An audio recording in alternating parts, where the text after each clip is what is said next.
I'm going to keep it in the NBA, Tyler. Bad news coming for the Knicks today. The team announcing that Derrick Rose will miss the remainder of the season with a torn meniscus.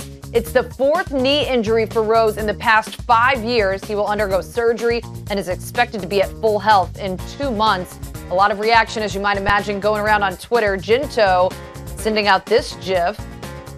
And Sportsnet New York reporter Taylor Rook says being limited by your body while trying to accomplish what you've wanted your whole life must be a hard feeling. Sad. Chuck saying Brandon Roy and Derrick Rose, two of the biggest what ifs. And Kevin, the Derrick Rose 30 for 30 is going to be something real.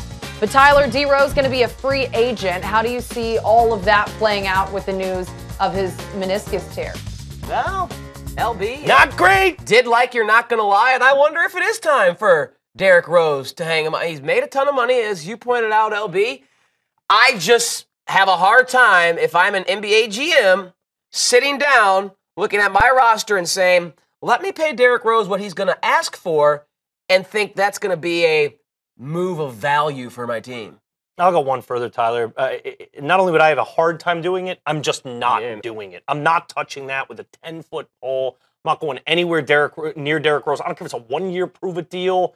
Obviously, any sort of long-term deal is completely off the table at this point. How can he convince anyone to commit to him long-term at his age with the 4 knee injuries and surgeries?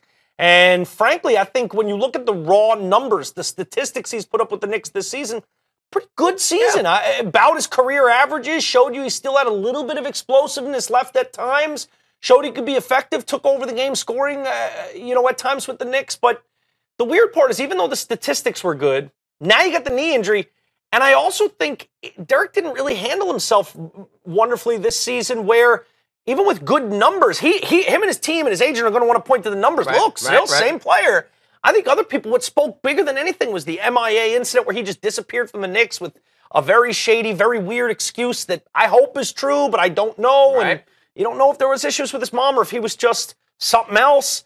I think that type of stuff, you have a guy that you don't know if he's going to be on the court because of injuries. Then you have a guy that you don't know how committed he is to really making himself great again and making whatever team wants to sign him great.